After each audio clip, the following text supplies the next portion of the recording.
Betty, 27F, and I, 30 male, got engaged in January after dating for a couple of years. Our plan was to get married next year when we had saved enough money for the wedding. Shortly after getting engaged, we moved in together at the end of January. In May, Betty was a bridesmaid for one of her friends. I was unable to attend due to my job and the fact it was a 5-day trip. Betty had a great time reconnecting with some of her old friends, but a couple of weeks after she got back she became moody and withdrawn. I was relieved when she made an appointment with a therapist since she hadn't opened up to me about what was troubling her. After about 5 or 6 sessions, she sat me down one Saturday morning so we could talk. Betty had been raised in a very conservative household and had to suppress her desires until she moved out to go to college. Even then, certain ideas she denied and refused to embrace. At the wedding, she was introduced to the wife of one of her girlfriends from college, and it triggered a lot of repressed desires over the days they all hung out before the wedding. She told me she felt romantic and sexual attraction to women as well as men and realized she was bisexual. I told her I was happy she finally felt safe in sharing this with me, and it didn't change how I felt about her. It was a very emotional moment. She asked me how I felt about her exploring her sexuality now that it was out in the open. I said I was open to exploring it with her and possibly having a threesome with another woman to let her have that experience. She wanted a one-on-one experience with another woman and felt she couldn't do that with me present. I told her that sounded more like an affair and something I wasn't comfortable with. I asked her if she wanted to cancel the wedding and maybe separate while she figured out what she wanted to do. She was adamant that was not what she wanted, and she was still very much in love with me and still wanted to get married, but she felt like she had to explore these feelings she was embracing before we settled down together. I asked her if she had done anything inappropriate at the wedding and cheated on me. I asked if she had someone in mind or had been talking to someone since she came back. She admitted to dancing with a girl at the reception and they kissed at the end of the night, but nothing else happened. But she denied talking to anyone or pre-planning anything. She knows this was a lot to throw on my plate all at once, and she didn't expect an answer right away. She just asked that I keep an open mind and keep talking about it. I couldn't promise anything, but I agreed to do some research and talk to a workmate that has an open marriage to see how they cope. I did warn her if I found out she lied or was doing anything behind my back there would be no second chances and I would leave. My workmate has been super helpful and open about their relationship. My brother got me into a support group that has helped me come to terms with our relationship changes. I'm burning my way through my second book and sat Betty down Thursday night to check in and talk about moving forward. I found us a couples therapist. I gave her the book I had finished, and I told her we should postpone the wedding for 6 months and then decide if that's the path we are still on. I was on a roll when she stopped me and asked me if I was planning on dating other people. Like that never occurred to her that I would be dating as well. She kind of shut down after that, barely giving one-word answers when I would ask her something. I think the longest sentence I got was "I just don't know." She has been like that for 24 hours now, like she is lost in a fog. I'm just bracing myself for the inevitable flood of emotions. I would have thought she would be happy that I was considering opening our relationship. Update 1. Saturday night her fog lifted and things got pretty heated. She said that the open relationship was my way of punishing her and being vindictive by dating other women. She was just asking for some grace to explore her feelings. I replied that she showed almost no remorse for cheating on me and instead expected an open-ended hall pass to do so again. I told her our friends had told me she asked them not to say anything about what happened at the wedding, so I would probably never know the full truth and just had to accept it was worse than she admitted to. I asked if she thought it was fair to go have sex with other people while I waited by the door like some love-sick puppy who was expected just to wag his tail when she decided to come home and show me some attention. It devolved after that and some hurtful things were said by us both.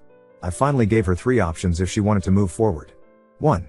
Monogamy, postpone the wedding and go to couples counseling. No experimenting. When we get to a good place, then go ahead with the wedding with a prenup to protect me if she changes her mind and or cheats again. 2. Open relationship, we can both date who we want and she can figure out her sexuality on her own terms. In a year or so we can see if marriage still seems like a good option if we are still together. 3. Full separation, she moves out and we can each be free to live our lives as we see fit. When she decides she wants monogamy with me if I haven't moved on, then we can try option number 1. But it would be a new beginning, not just picking up where we left off. She decided she needed some space to think things out and is going to stay with friends for a couple of days. I told her before she left that if she accidentally cheated while she was gone to not come back except to pick up the rest of her things. This morning I got a text from her, "I'm so sorry." She didn't answer when I asked her what she meant and my call went to voicemail. I'm not going to reach out to her again and I will wait to let her contact me when she is ready. Update 2. Previously my fiancée announced she was bisexual and had made out with a woman at her friend's wedding. On Wednesday, Betty went to her previously scheduled appointment with her therapist and told her what happened between us. Not sure what all was said, but she called me on the way to her friend's house apologizing for some of the things she said and wanted to come home and talk things out. I told her to stay at her friend's house tonight and think about what she wanted, and she could come home Thursday and we could sit down and work things out. On Thursday we met at the house and talked over dinner. We both apologized for getting heated and saying some unfair things to each other. After talking to her therapist and having several conversations with her best friend over the last few days, she has decided not to explore her bisexual urges. The idea of a truly open relationship where I was free to sleep with other people terrified her, and getting married was more important than chasing the rainbow. Her original idea had been just a free pass to see if she was missing something in her life and how important it was to her. I asked what was she asking for an ONS, just dating a woman, or having a full relationship. She couldn't tell me exactly what she wanted. I said that didn't sound very monogamous to me or very fair. She agreed, and that was why she was giving up on exploring those feelings. Next, she brought up the notes I sent out canceling our save the date notices for our wedding day. She said she was getting all kinds of calls about what happened and was caught unaware about what they were even talking about at first. She was upset I did that without talking to her first. I reminded her that she lobbed 2 grenades in my lap, coming out as bisexual, and that she cheated on me, then left and wouldn't talk with me except for a cryptic "I'm so sorry" text followed by silence. While I never said anything other than we were having issues and had to postpone the wedding, evidently there was speculation that she had cheated on me. She switched gears and said we could still get back on track and get married next spring. No, because now when one of us is out of town, my mind will be thinking about you cheating again, especially after coming out and wanting to have an affair to explore your sexuality.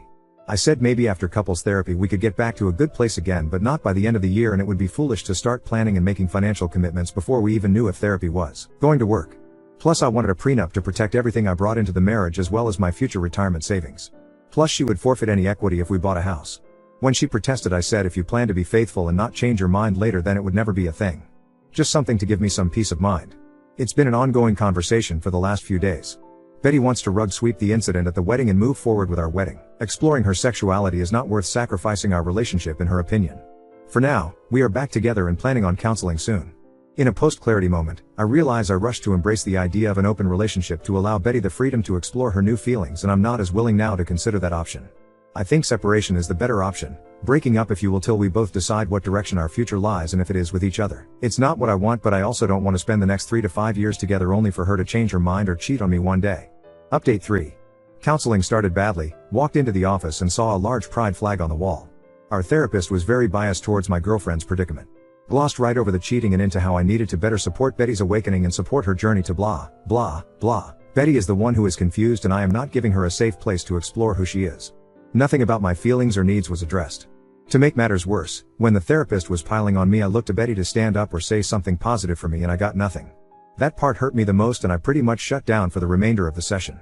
Toward the end, the therapist did try to engage with me because you could tell she knew I had completely lost me. On the drive home, Betty tried to talk to me and I gave her the 3 answers I kept repeating to the therapist: sure, nope, and maybe. This was the therapist her individual therapist recommended us to. The next day I got a call from Betty's mom at my work wanting to know why we were postponing the wedding and that her family and friends had already started making plans. I told her she needed to take that up with her daughter. She kept badgering me until I finally told her Betty made out with someone at her friend's wedding and that was why things were on hold, and then I hung up on her.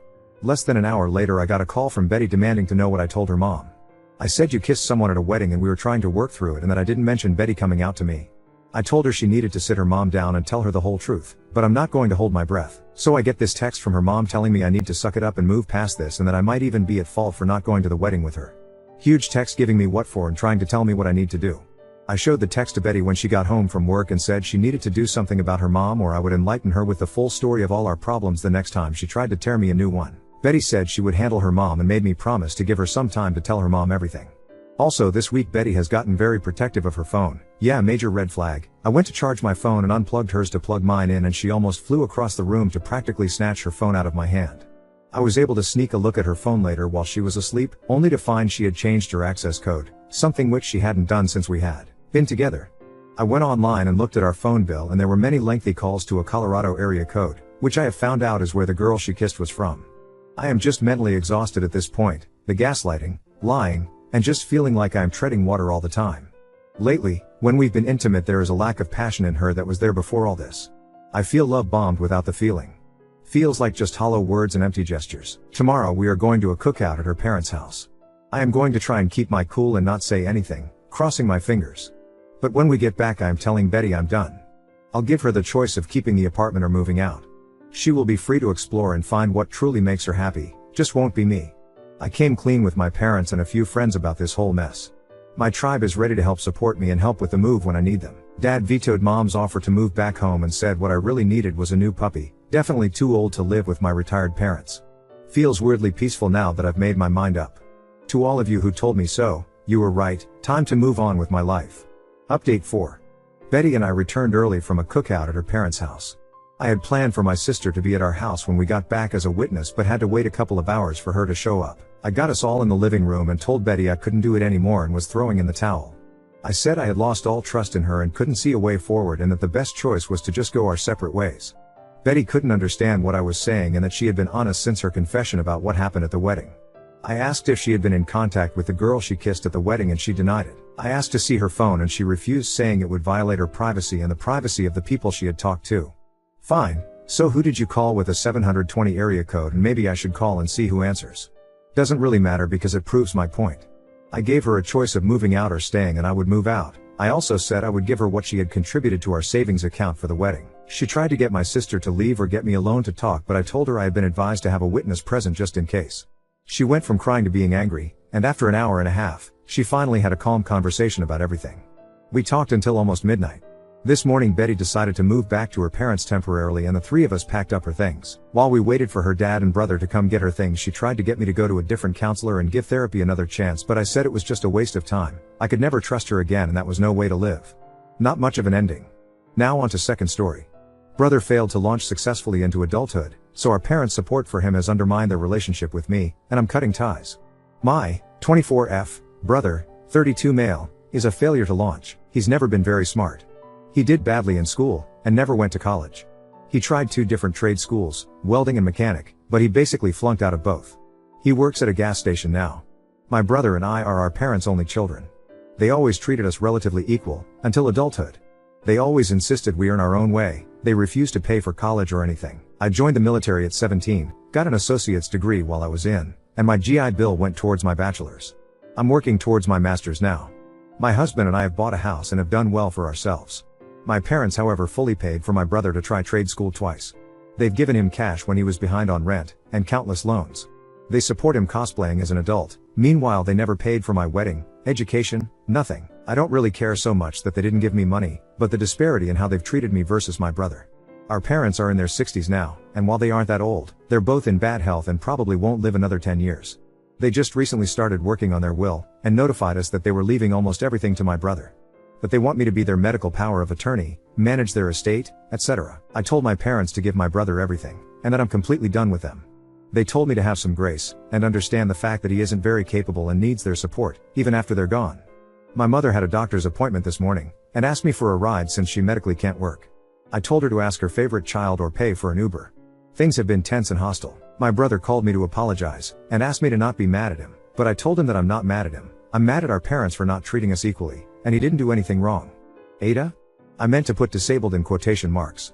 My mother refers to my brother as disabled even though he isn't. She's had him tested for every kind of learning disability there is. He just has a below average IQ.